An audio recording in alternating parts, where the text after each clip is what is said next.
Bonjour à tous, bienvenue dans cet atelier sur l'empreinte carbone. Je suis très heureux de vous accueillir pour parler d'un sujet d'actualité, un sujet important.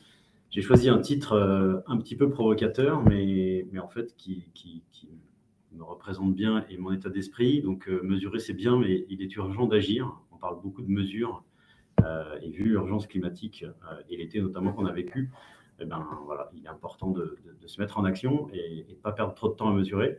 Donc l'idée aujourd'hui, c'est de vous parler de carbone, évidemment, et de vous parler un peu des grands enjeux sur le numérique. On a entendu beaucoup de chiffres tout au long de la journée qui étaient très intéressants. Et du coup, je voudrais revenir dessus avec quelques slides. Mais d'abord, je vais quand même présenter en un slide le groupe Adista, un seul, c'est promis. Donc, on est le premier opérateur de cloud et de télécom alternatif dans le monde du B2B. Donc, on a 35 agences en France. Vous voyez qu'on est près de 900 collaborateurs. On fait 220 millions d'euros de chiffre d'affaires. Donc, on est quand même un gros opérateur hébergeur. On propose pas mal d'offres de services, évidemment du cloud pour les entreprises, de la connectivité avec des liens, du réseau, des offres de communication, de collaboration évidemment, des services managés, de l'accompagnement pour la digitalisation et la transformation numérique et de la cybersécurité. Donc un portefeuille très riche. Moi, je trouve que c'est très important de s'accorder sur les constats et de passer du temps. C'est plus facile d'être d'accord sur des constats et du coup de s'accorder derrière sur les solutions. Et donc, je vous propose de passer un petit peu de temps à revoir ces constats, qui sont évidemment scientifiques, repartir vraiment de ce que nous disent les scientifiques. Et donc, d'abord, on parle assez peu en fait de l'effet de serre et du carbone. On attaque directement sur faire un bilan carbone, un scan 1, 2 et 3. Mais en fait, je pense que c'est important de rappeler qu'est-ce que c'est que l'effet de serre et pourquoi on en est arrivé là. Et donc, voilà, je vous propose cette petite infographie qui explique que sans effet de serre, il ferait moins 18 degrés sur Terre. Et donc, à la base, l'effet de serre est un allié. C'est grâce à lui qu'il y a de la vie sur Terre. Donc, on voit dans le deuxième schéma au milieu que les rayons du soleil sont en fait reflétés, filtrés en partie par cette atmosphère. Donc, on dit qu'il y a à peu près 50% des rayons du soleil qui arrivent sur la Terre. Mais ensuite, il y a ces infrarouges qui repartent dans l'atmosphère, qui sont reflétés soit par la Terre, soit par les océans. Et donc, la problématique, c'est que plus on émet de gaz, plus il reste finalement emprisonné dans cette serre, et les infrarouges contribuent à réchauffer l'atmosphère. Et donc, c'est ce phénomène-là qui nous arrive aujourd'hui. Et donc, plus on va émettre de gaz à effet de serre, et plus la Terre va se réchauffer de manière générale, mais aussi, évidemment, se dérégler. Donc, ensuite, je vous ai mis ce schéma qui, moi, m'a provoqué pas mal d'insomnie. Parce qu'on entend quand même souvent dire, oui, d'accord, mais sans parler de climato-sceptiques, personnes qui peuvent dire que finalement, l'impact de l'être humain n'est pas si important que ça. Et je trouve que ce schéma montre que, en fait, les scientifiques savent très bien aller analyser les carottes glaciaires, analyser les bulles d'oxygène qui sont emprisonnées dans la glace. Aujourd'hui, on est capable d'aller jusqu'à 10 km pour analyser ça. Et du coup, on voit dans cette courbe que depuis moins 800 000 ans, en effet, la température est corrélée au CO2. Ça surprendra personne. Ce qui est assez impressionnant, c'est qu'on mesure la quantité de CO2 dans l'atmosphère en ppm. Et on voit à droite donc cette concentration qui est aujourd'hui, alors un peu plus récente que dans ce graphe, on est à 421, 422 ppm de CO2. Vous voyez que depuis moins 800 000 ans, on n'a jamais eu une telle concentration en CO2. Et la mauvaise nouvelle, c'est qu'on voit que les courbes de température suivent. Donc en effet, il y a des aires glaciaires, il se passe des phénomènes différents qui font qu'on n'est pas les seuls à causer ce dérèglement climatique, mais sur une période de temps aussi courte, en fait, on n'a jamais émis autant de gaz, on n'est jamais allé aussi vite. Et donc voilà, on a un problème là qui est extrêmement urgent et dont il faut absolument se soucier. Et je pense que une des priorités, c'est quand même d'éveiller les consciences, de comprendre ce sujet qui est passionnant. Il y a 1 milliard de sujets au-delà du carbone, de biodiversité, etc. Donc il faut comprendre. Et une fois qu'on a compris et qu'on est renseigné sur les différents problèmes, on peut plus facilement se mettre en marche.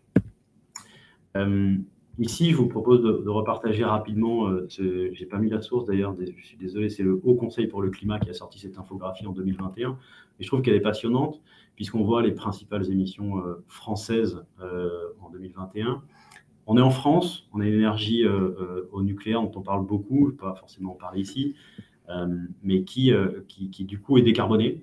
Elle a cet avantage-là, elle a plein d'autres inconvénients, mais elle est décarbonée. Donc du coup, on a des chiffres qui sont très différents des chiffres au niveau du monde. Si on regarde le transport, on voit que 31% des émissions sont dues au transport, alors que dans le monde, on est plutôt à 15%. Donc voilà, apprendre avec du recul, en comprenant bien qu'on est sur un domaine français. Mais donc, je trouve que c'est intéressant de voir que la voiture pèse 53% de ces 31%, donc une énorme part de la voiture et des transports. On voit que l'agriculture avec l'élevage pèse aussi pour 48% de 19%, donc intéressant. Et puis, on a le logement à 61%. Et donc, c'est un peu les trois sujets qui font l'actualité, la viande, le gaz pour se chauffer et évidemment les transports. Donc, voilà les principaux chiffres à avoir en tête. Vous pourrez retrouver ce slide en tapant Au Conseil pour le climat. Enfin, c'est topographie. Après, on parle de carbone, mais tout bon écolo qui a conscience et qui se respecte doit quand même aborder le sujet que le carbone n'est pas le seul problème. Si on épuise toutes les ressources de la planète disponibles, mais qu'on n'émet pas de CO2, on n'aura pas réglé le problème. Donc voilà, aujourd'hui, on est sur l'angle du carbone qui est quand même un des problèmes majeurs et qui, finalement, si on arrive à le résoudre lui, potentiellement, on impacte tous les autres. Mais donc voilà, il y a l'épuisement des ressources abiotiques dont on vient de parler, il y a la consommation d'eau qui évidemment est un sujet. On a vu une centaine de communes en France privées d'eau cet été, il y a des camions-citernes en Inde qui sont obligés d'aller ravitailler des villages. Enfin, on est déjà dans une crise de l'eau et le numérique consomme énormément d'eau. On a évidemment la consommation d'énergie primaire, le réchauffement global. Et puis, je vous ai aussi mis l'acidification des océans, qui est un sujet très important pour la biodiversité. On vient modifier le pH de l'eau, ça fait la montée des eaux, ça provoque des problèmes de biodiversité sur des coccolithophores et des choses qui sont en haut de la chaîne alimentaire dans les océans. On a les radiations ionisantes, donc tous les problèmes dus aux ondes. Et puis, on a les particules fines, on a les déchets. Il y a vraiment beaucoup de sujets. Et donc, aujourd'hui, voilà, on va en effet plutôt parler du carbone, mais ne pas oublier qu'il y a d'autres sujets. Alors, il y a une loi sur le bilan carbone qui est intéressante, puisqu'elle oblige les entreprises de plus de 500 salariés à faire un bilan carbone sur un scope 1 et 2. Et du coup, c'est depuis 2016, je crois. Alors, malheureusement, toutes les entreprises ne sont pas obligées, et on est sur un scope 1 et 2 qui peuvent être assez pas très exhaustifs. Et donc, l'idée, c'est avant de prendre quelques exemples, de vous expliquer que le scope 1 concerne au milieu en vert, finalement, uniquement, alors, je suis désolé, on ne voit pas très bien, mais ce n'est pas grave, vous allez tout comprendre, les installations et l'usage des ressources directes de l'entreprise, notamment la consommation d'énergie, principalement, pour les bâtiments, pour les industries, etc. On va aussi prendre la flotte de véhicules de l'entreprise, mais finalement, on ne va pas très loin dans ce scope 1. Le scope 2 va à peine plus loin, puisqu'on va aller regarder comment est produite l'énergie qui est consommée. Et donc, en effet, si on consomme une énergie décarbonée ou une énergie carbonée, ça va impacter notre bilan carbone. Et donc, ça s'arrête là. Donc, c'est un scope 1 et 2 qui est en effet assez faible et qui, potentiellement, pour beaucoup d'entreprises, peut ne représenter que 1% des émissions. Alors pour d'autres, c'est jusqu'à 60 ou 70. Quand on fabrique du ciment comme Lafarge, on va plutôt être dans cet ordre de grandeur. Quand on est chez Carrefour, ça va être 1% de ces émissions, ce scope 1 et 2, puisqu'on va prendre sur un scope 3 absolument tout le reste, c'est-à-dire tout ce qu'on achète, tout ce qu'on revend, mais on va aussi aller compter l'usage des produits qu'on vend à nos clients. Donc, dans les télécoms, nous, dans un scope 3, on va regarder l'empreinte carbone de nos serveurs, où est-ce qu'ils ont été fabriqués, comment ils ont été transportés, combien de temps on les amortit, combien de temps on les utilise, qu'est-ce qu'on en fait après, est-ce qu'on arrive à les réemployer, comment ils sont recyclés, comment ils sont transportés en amont, en aval. Donc, on va extrêmement loin.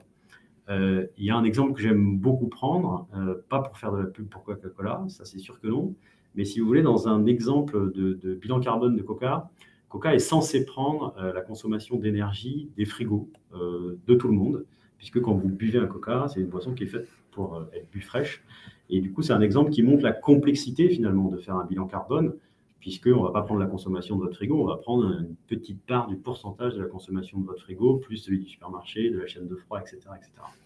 Donc, par cet exemple, je vous montrais qu'un bilan carbone Scope 3, c'est extrêmement complexe, et c'est aussi globalement assez faux, en fait. À la fin d'un bilan carbone, quand on a passé 1, 2, 3 mois quand on a de la chance et 6 mois à faire sa collecte de données, à la fin, on a un bilan carbone qui est faux, de 10, de 20, de 30, de 40%.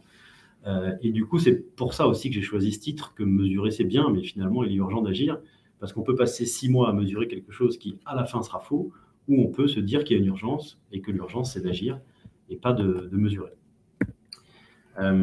Ensuite, je vous propose une petite séquence pour vous donner quelques chiffres sur le numérique. Vous pouvez évidemment poser des questions dans le chat, je ne l'ai pas dit, hein, mais il ne faut pas hésiter à m'interrompre. Il y a un petit décalage entre ce que je dis et les questions, mais voilà, on est là pour ça. Et d'ailleurs, heureusement que je pense à ça, puisque je vous propose un petit sondage, un moment d'interactivité, pour savoir justement si votre entreprise a déjà mesuré son empreinte carbone. Et donc, est-ce que Océane ou Justine, vous voulez bien lancer le sondage? C'est moi qui fais. Allez. Donc, normalement, vous voyez une question qui dit « Votre entreprise mesure-t-elle son empreinte carbone ?» Donc, maintenant que les scopes 1, 2 et 3 n'ont plus de secret pour vous, j'ai distingué scope 1 et 2 ou scope 1, 2 et 3. Que c'est assez intéressant. Et donc, en effet, je n'ai pas tellement insisté, mais c'est aussi là qu'on voit beaucoup de greenwashing, c'est que des entreprises qui ont l'obligation de faire un bilan carbone scope 1 et 2 vont communiquer sur ce scope 1 et 2 et sur une neutralité carbone, qui, quand ça concerne 1% de ses émissions, bah, c'est un peu plus facile de dire qu'on est neutre en carbone sur un scope 1 et 2. Donc voilà, il faut toujours se méfier un petit peu de ça. Alors, on a quelques réponses. On voit qu'aujourd'hui, je vais arrêter, j'ai l'impression que j'ai la main. On voit qu'aujourd'hui, vous êtes 80% à ne pas avoir fait de bilan carbone et 20% en cours. Donc, personne dans l'atelier qui a déjà fait le bilan carbone. Je propose une autre question que j'ai démarrée du coup. Est-ce que vous connaissez la différence entre scope 1, 2 et 3 ? Bon, en fait, je vais l'arrêter tout de suite, j'aurais dû la poser avant, désolé. Non, ce qui m'intéresse maintenant, c'est de savoir si vous avez déjà calculé votre empreinte carbone personnelle. Et donc, pareil, je lance un petit sondage. C'est facile, c'est oui ou c'est non. Et j'en profite pour vous dire que c'est très simple de mesurer son empreinte carbone. Ça prend un petit quart d'heure, on va dire, maximum. C'est gratuit. Et en fait, vous avez compris l'état d'esprit dans lequel je suis. Hein, c'est le premier levier d'action, c'est de comprendre où sont nos émissions personnelles, comprendre si elles viennent plutôt du transport, du chauffage, de la nourriture, des biens de consommation, etc. Et du coup, voilà, le meilleur moyen de se mettre en mouvement, c'est de commencer par comprendre et donc faire son bilan carbone personnel. C'est un bon moyen de le faire. Vous tapez bilan carbone ADEME et vous trouverez pas mal de sites qui vous le proposent de manière plus ou moins ludique. Voilà, donc vous êtes 7 personnes, j'ai arrêté le sondage. Il y en a 71% qui ne l'ont pas fait, 28% qui l'ont fait. Donc je vous encourage à la fin de cet atelier, pas pendant l'atelier, parce que j'ai des choses intéressantes à vous raconter encore. Je vous encourage à le faire. Donc si on revient sur la présentation, il y a une étude de l'ADEME-ARCEP qui est sortie le 1er janvier de cette année, donc, non, pas le 1er, mais peu importe, début janvier, qui est assez intéressante puisqu'elle cite les grands chiffres. Il y a une synthèse qui fait un peu moins de 20 pages, qui du coup est assez facile à lire, mais je vous propose de la résumer en quelques slides assez rapidement pour dire que la fabrication concentre 80% de l'impact carbone dans le numérique et l'usage 20%. C'est un chiffre qui est global, mais qu'on retrouve un peu dans tous les domaines, que ce soit mon pull, j'ai pas mes lunettes, mais mon casque, un ordinateur, à peu près tout ce qu'on consomme dans notre quotidien, l'impact est bien plus important à la fabrication qu'à l'usage. Du coup, on peut en tirer un premier bilan assez simple, qui a beaucoup été évoqué et que normalement tout le monde connaît. Recycler, c'est bien, mais avant de recycler, il faut réemployer, il faut allonger la durée de vie. Et donc, voilà une priorité simple, et on n'a pas besoin de mesurer son bilan carbone pour commencer à mettre en place ce genre de pratique. Ensuite, un slide un peu plus complexe, mais qui va expliquer où sont les principales émissions. Donc, vous voyez, on a 5, 15 et 80%. C'est des chiffres qui ont été aussi donnés un petit peu ce matin dans différentes conférences. Donc, le réseau représente 5%. Alors, il y a certains experts qui disent que c'est sans doute un peu sous-évalué. Mais bon, peu importe, encore une fois, on est dans des ordres de grandeur. Les data centers, 15%, donc c'est pour ça qu'ils sont quand même montrés du doigt et stigmatisés. Il faut savoir qu'il y a quand même de tels efforts qui sont faits sur les data centers que la croissance de l'énergie nécessaire pour les data centers est plutôt stable depuis une dizaine d'années. puisque les opérateurs hébergeurs comme nous font des efforts pour diminuer la consommation. Et du coup, voilà, on a une consommation d'énergie qui, de manière générale, est en croissance assez forte, d'une dizaine de % par an. Mais ce n'est pas sur les data centers, puisqu'il y a beaucoup d'efforts qui sont faits par les hébergeurs. On voit que le gros de l'impact, c'est les équipements, c'est 80%, c'est énorme, évidemment.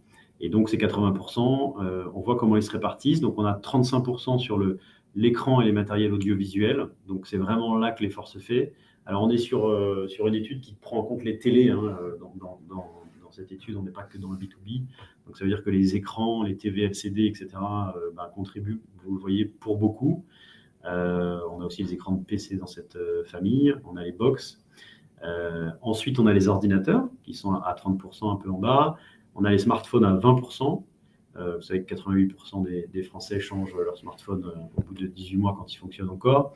Voilà un sujet facile aussi. On a les objets connectés et puis on a d'autres choses. Sur les data centers, donc là c'est assez intéressant aussi, 60% dû au serveur et 20% dû au stockage. Je vous montrerai après des chiffres un peu sur chaque élément. C'est intéressant aussi de comprendre combien pèse un routeur, un serveur, etc. Ensuite, on a la partie bâtiment, l'architecture, etc. Et un peu le réseau aussi. Et puis, sur les 5% du réseau, on détaille avec l'utilisation, qui est la principale source, et la fabrication. Voilà un peu, donc, étude ADEME-ARCEP de 19 janvier 2022, que vous pouvez retrouver facilement sur un moteur de recherche solidaire comme Lilo ou Ecosia, et qui détaille un petit peu tout ça. Je vous ai fait une synthèse sur l'aspect carbone, mais l'étude prend aussi en compte l'épuisement des ressources abiotiques dont on a parlé et d'autres critères. Ensuite, il me semblait intéressant de parler de la différence entre le fixe et le mobile, notamment dans la question suivante, est-ce qu'il faut désactiver le Wi-Fi pour faire des économies d'énergie? On va faire un petit sondage. Vous voyez ici deux chiffres. L'impact du réseau fixe, représenté par les petites fibres à droite, est 70% plus importante que les réseaux mobiles. Donc on pourrait se dire, du coup les réseaux fixes sont moins intéressants. En fait non, c'est juste que voilà, pour déployer de la fibre, il faut en effet quand même beaucoup de génie civil, etc. Et donc il y a un impact qui est très fort. Mais en fait, si on ramène aux gigas consommés, l'impact du mobile est 3 fois supérieur au réseau fixe. Donc, si l'impact du mobile est 3 fois supérieur au réseau fixe, ça veut dire qu'il vaut mieux privilégier le réseau fixe. Le réseau fixe n'étant pas du tout saturé, le réseau fixe a des capacités encore bien plus importantes, alors que le réseau mobile, peut-être qu'une des seules bonnes excuses de la 5G, c'est que dans certains endroits, la 4G commence à saturer et qu'il n'y a pas de la place pour tout le monde. Donc, voilà, un chiffre à avoir en tête. Du coup, si jamais je lance un petit sondage, tac, tac, est-ce qu'il faut désactiver le Wi-Fi pour faire des économies d'énergie? La réponse est dans ce slide. On va voir si ça paraît évident ou si j'ai très mal expliqué le sujet.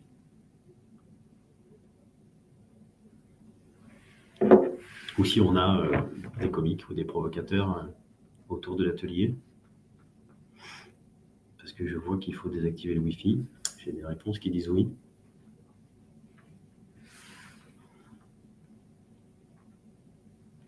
Vous dites tous oui. Vous avez tous écouté le gouvernement? Eh bien non, c'était un piège. Il ne faut pas désactiver le Wi-Fi, pas du tout. Heureusement, j'ai un non. Écoutez, en fait, le principe, c'est que, encore une fois, 1 giga consommé sur un réseau mobile va émettre 3 fois plus de gaz à effet de serre. Donc, la fibre ayant une bande passante largement disponible, il vaut bien mieux utiliser la fibre et donc le Wi-Fi de votre box pour pouvoir faire ce que vous avez à faire sur Internet en étant un peu sobre, évidemment. Donc, heureusement, les chiffres sont remontés. Vous êtes à 50% sur chaque étape. Donc, je coupe le sondage. Donc, voilà. Donc, peut-être qu'il faut couper le Wi-Fi la nuit, oui, pour les ondes radio et pour économiser de l'énergie, bien sûr. Je vous encourage à le faire. Mais par contre, dès que vous avez du Wi-Fi disponible, il vaut mieux utiliser du Wi-Fi. Encore une fois, on consomme moins de réseau et ça évitera de devoir déployer de la 6G dans quelques années. Je vous ai mis des exemples d'émissions. Voilà, je pense que c'est intéressant de rentrer concrètement. Je suis désolé, ça fait beaucoup de chiffres, mais de rentrer concrètement dans quelques exemples. Je vous ai mis les sources aussi en dessous. Donc voilà, un routeur entrée de gamme qu'on met pour faire du VPN ou de la connectivité jusqu'à 10 mégas. C'est 160 kg de CO2 sur un cycle de vie estimé à 5 ans. Ensuite, les serveurs. Donc, j'ai pris, vous voyez, un serveur Dell, pareil, si vous allez sur le site de Dell sans faire de la pub pour Dell, vous voyez tout le site CV qui sont assez complètes. Donc, on est à 15 tonnes. Donc, vous voyez, pour un data center, pour un hébergeur, un opérateur, l'importance soit de se procurer du matériel d'occasion, soit de bien acheter ses serveurs, de bien solliciter ses fournisseurs pour choisir les serveurs les moins énergivores, pour choisir les serveurs qui ont la meilleure durée de vie, qui sont garantis plus longtemps. C'est quelque chose de très important. On peut déployer beaucoup de routeurs pour un serveur. Mais aussi optimiser, du coup, en tant qu'opérateur et hébergeur, on a évidemment un rôle pour essayer de challenger ceux qui éditent les logiciels pour dire non, mais je n'ai pas besoin de tant de vCPU, tant de RAM, tant d'IoT disques, je peux largement fonctionner sur un serveur moins énergivore. La mutualisation est très importante, quelque chose dans lequel les télécoms sont plutôt avancés. Il y a peu de secteurs dans lesquels on partage autant les ressources, dans lesquels on mutualise autant. Si jamais demain on n'avait plus chacun notre voiture, mais qu'on partageait les voitures, ce serait intéressant. Vous savez qu'on utilise une voiture 6% du temps en moyenne. Donc c'est vrai qu'on est plutôt en avance dans les télécoms sur cet aspect-là, même s'il y a encore beaucoup de serveurs qui sont dans les entreprises ou qui sont des serveurs dédiés ou des serveurs mutualisés qui sont mal exploités. Donc voilà, c'est très important sur cet aspect pour nous tous d'optimiser le fonctionnement de tout ça. Ensuite, je vous ai mis des chiffres sur les téléphones fixes. Je n'ai pas mis de smartphone, mais on est sur un ordre de grandeur autour d'une centaine de kilos. J'ai distingué un écran noir et blanc d'un écran couleur. En fait, la partie LCD contribue pour beaucoup. Les liens télécom, donc là, on est sur la différence entre un lien de 10 mégas et 1 giga, sur une consommation annuelle d'environ 10% de la bande passante disponible, je crois, dans les hypothèses. Donc, vous voyez 15 kg versus 650. Donc, c'est logique, mais ça permet aussi de comprendre. Et puis, il y a la loi AGEC depuis le 1er janvier 2022, où sur votre facture Orange, SFR, Bouygues ou Adista, vous pouvez voir l'équivalent en émissions de CO2 de votre consommation data mobile. Donc, si vous avez consommé tant de gigas, vous voyez que c'est 50 grammes de CO2 par giga. Et normalement, tous les opérateurs prennent la même règle de calcul en principe. Et puis, à partir du 1er janvier 2024, chaque opérateur devra afficher sa propre règle et expliquer comment c'est calculé. Donc, l'affichage carbone est quelque chose qui prend de plus en plus de place, qui arrive et qui se développe. Et du coup, c'est intéressant puisque demain, ça va être quelque chose qui pourra nous guider, comme Yuka a performé sur la qualité des aliments. Ils sont en train de travailler justement sur ces sujets de l'affichage environnemental. Faut-il désactiver le Wi-Fi? On en a déjà parlé. Pour aller un peu à la fin et laisser quelques minutes de questions-réponses, il reste 2 petits slides pour dire finalement qu'est-ce qu'il faut faire. On en a déjà parlé. Encore une fois, c'est bien de mesurer, il n'y a pas de problème, il faut le faire, mais il faut mettre toute son énergie sur réduire. Et on n'a pas besoin de mesurer exactement pour réduire. Donc, il y a la règle des 5 R que je trouve intéressante. Je vous ai mis ce schéma que j'ai trouvé assez parlant, que je n'ai pas refait. Il n'y en a que 4. Il manque le premier R qui est de réduire. J'ai mis aujourd'hui mon petit pull Reduce. De réduire, on dit aussi refuser, qui est le premier R. Le deuxième, on parle de réparation. On l'a dit, il faut vraiment essayer de réparer tant que possible. Et en plus, c'est plutôt très agréable quand on répare quelque chose. On est hyper content, hyper fier de soi. Il faut réemployer les serveurs, réemployer les équipements. Il faut refabriquer tant qu'on peut. Et à la fin, vraiment, quand on ne peut plus, il faut recycler. Et donc, voilà cette règle des 5 R qui est très importante. Et aussi le retour à la terre. Donc, voilà, il y a des 6 R, des 7 R, il y a plein de règles. Donc, n'hésitez pas à vous renseigner sur ça. Les initiatives du groupe Adista, je suis obligé de finir quand même par un petit coup de pub pour dire qu'on reste très humble vis-à-vis de ce problème environnemental. On n'est pas les champions du monde, mais on veut le devenir, on veut l'être, on veut montrer l'exemple, on veut sensibiliser tous nos clients, on veut faire des présentations et des ateliers, on veut expliquer à tout le monde, déjà à tous nos collaborateurs, qu'il faut se mettre en marche. Et donc voilà, on forme les collaborateurs à ça, on joue des fresques du climat. Si vous ne connaissez pas cet outil, il faut aller sur la fresque du climat. Vous allez voir que c'est vraiment un outil exceptionnel qui marche, qui crée du lien, qui fait parler d'émotions. On est dans autre chose que son quotidien. Et encore une fois, on comprend. Et quand on comprend, eh ben derrière, on peut agir. Parce que si je vous dis qu'il faut arrêter le sucre, vous allez me dire bon, pourquoi. Et donc, il faut d'abord comprendre quel est l'impact du sucre sur le corps avant de se mettre au régime de sucre. C'est pareil avec le carbone, c'est pareil avec le climat. Il faut d'abord comprendre et ensuite, on a envie de se mettre en mouvement tout seul.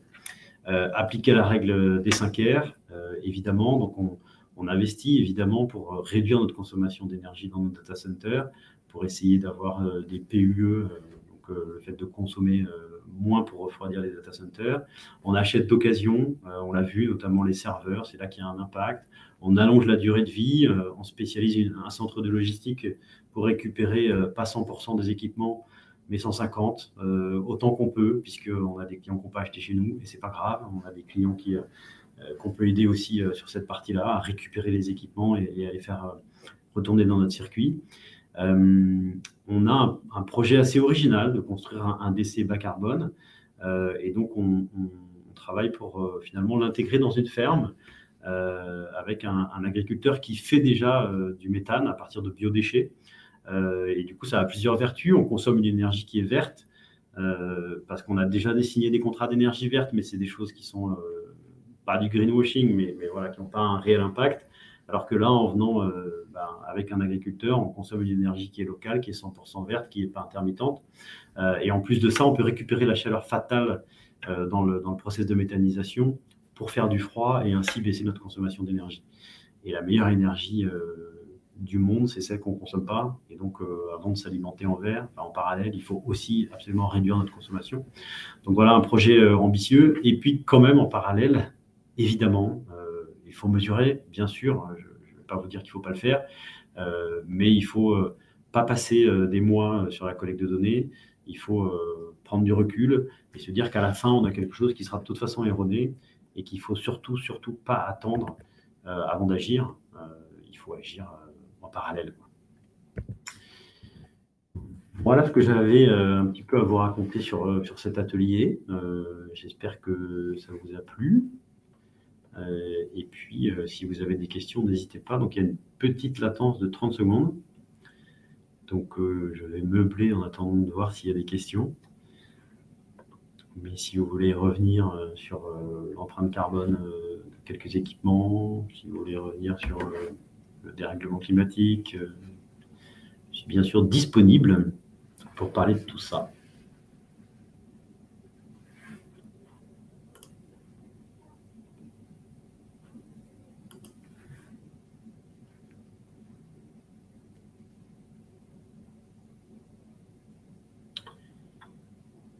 Avec les 30 secondes de latence, c'est pas évident.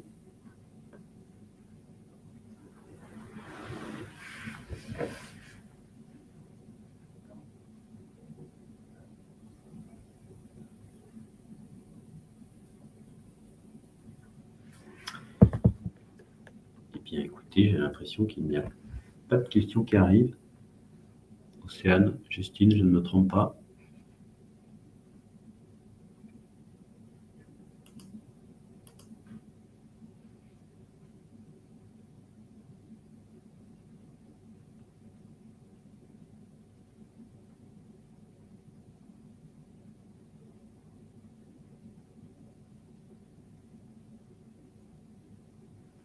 Ok, bon, écoutez, il n'y a pas de questions.